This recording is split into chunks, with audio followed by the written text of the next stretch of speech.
This is the first episode of my new series, Global Maze, where I will be showcasing different cornmeal dishes from around the African diaspora. And today we're taking a trip to Grenada. This is Spices Cuisine, where I had the absolute honor of meeting the owner, Lorna, and she spoke to me all about Grenada's traditional savory cornmeal dish, kuku. Okra and butter, and I bring it to a boil. Now I'm going to add a corn in it.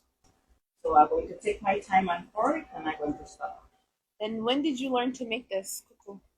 I learned from a child because, that was one of our main dish in my country. So after Lorna boils the cornmeal, she's mixing it and mixing it and mixing it.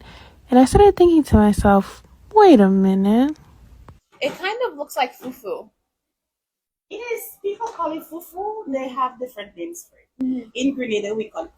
So what I learned is that when enslaved Africans were brought over to Grenada, they no longer had access to the grains that they historically would cook with. So sorghum, millet, cocoa yams, that kind of thing.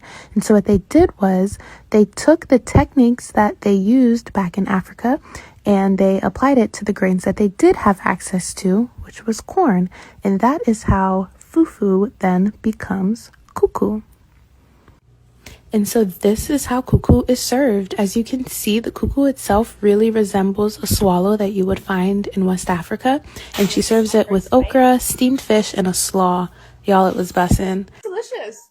What I liked about the dish is that it was very bright and balanced. So if you were ever looking to try Grenadian cuisine, then please visit Lorna's on North Shore Avenue for your kuku and fish.